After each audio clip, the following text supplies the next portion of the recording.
Today we are walking at twilight amongst forest giants. We are going to hear about the local Maori legend and we're going to meet the father of the forest.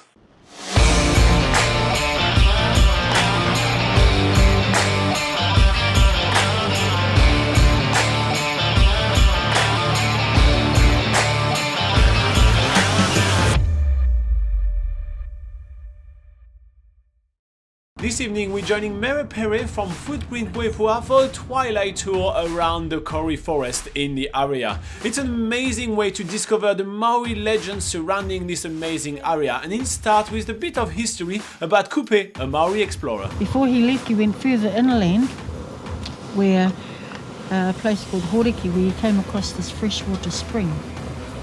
He knelt down and he took his last drink from the spring and he uttered these words: "Hei konei rā e te puna wai I te ao marama. Farewell the wellspring of this mortal world. I hoki nei ahau, I am leaving now. E kore anō au I Hokianga nui mai, and I will not return." Hence the naming of this area here, Te Hokianga nui a Kupe, the great returning of Kupe. Now, you know, feel free to ask questions tonight because that's what it's all about. Otherwise, you're going to be hearing me talk. After checking out those amazing views of the Hokianga harbour, we're driving into the Waipoua Forest, where Mahuta is playing some bird calls that we're likely to hear in the forest at night, including the elusive kiwi bird.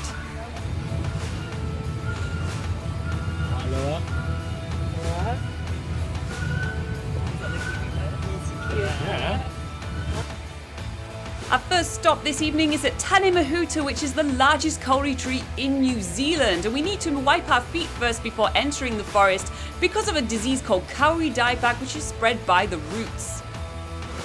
And so New Zealand, first and foremost, was a very dark place. There was a total void, Gondwana land. I te tīmatanga ko te kore, mai te kore ko te pō nui, te pō roa, te pō tī whati mai te pō ka puta ko te ao marama. Our two parents of creation, Rangi Nui Sky Father and Papa Tuanuku Earth Mother, they were both joined together within an eternal embrace. The trees, their children, our many gods, who sick and tired of living within that world of darkness, they all tried to separate their parents, each and every one of them trying but failing every time, all except for Tane Mahuta. He lay between his parents, with his shoulders against his mother's chest, his feet against his father. Tane pushed and pushed and pushed. Despite his parents pleading and crying, begging him not to separate them, Tane ignored them both, forcing his father Ranginui skyward, leaving them where they are today, letting in light, creating life for us here. Now, even though Tane Mahuta stands here majestically, we believe that he personified that separation. Tane Mahuta ka moia repo, ka puta ko raupo, I arau atahi, ka puta ko muka ko taura. So I heard a story that the early Maori used to put the silver fern on the floor to guide their way back home in the moonlight or something like that. Is that a real story or someone just... No, that's a real story. Yeah? So the silver fern was used for navigational purposes. Oh yeah? And that's what they did.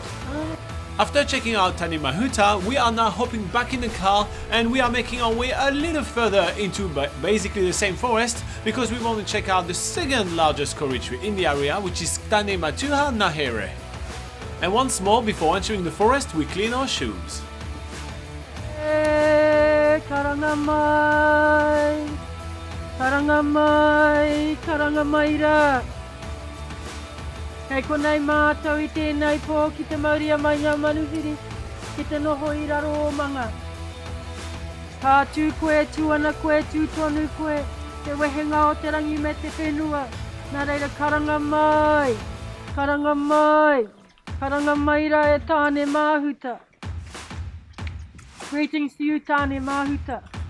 I've brought visitors here this evening to sit below your branches because you are the separator of Rangi Nui Sky Father and Papa Tuanuku Earth Mother So therefore, greetings, greetings, greetings to you, Tane. Oh, a possum. The Department of Conservation of New Zealand works really hard to try to eradicate possum from the Kauri forest in the area because they are a threat to the native wildlife as well as the native trees. But it looks like this one is agile enough to get away, so we're moving on and keep going with our tour. This is a native pineapple. Native pineapple. Tawhara. This is a tawhara. Does it taste like a pineapple? It tastes like a pineapple. Really? I've never heard of that. Walking with a local guide really opens up our eyes to amazing things that we see in the forest. And one of the things that she's pointing out is a giant snail called a Kauri snail. E pikitia I ki te rangi tūhaha ki te tihi o mānono. I roko hina tura, ko i o Matua kore ana ke. I rirui hoa inga ke te o te wānanga, ko te ke te tuauri, ko te ke te tuatea, ko te ke te aranui. Ka tiri tiria, ka paupaua, ka papatuanuku. Kia puta te ira tangata ki te whaiao, ki te ao marama ati hei, wā mauri ora. Oh, Robin, Laura, welcome to the father of the forest, the Matua Ngahere. Oh my god, this is the biggest tree I've seen in my life. That's amazing. Ko here, ko awe, ko atai mai kia koe poi. Te toko toko I penuku, te toko toko I perangi. This tour is the perfect mix of nature and Maori culture, so if you are travelling in the Northland region and particularly in the Hokianga harbour, don't miss this amazing tour with Footprints Waipoua. We are so glad that we took the time to do this evening. She's sharing a lot of Maori knowledge and also, you know, like a few medicinal remedies. So this berry right here apparently is for when you cannot take a shit. You take a couple of those ones when they're orange and you run to the bathroom and you should be standing on the bathroom for 2 hours. So yeah, there's ton of things that we're learning right now. If ever Laura is constipated, I'll give her some berries.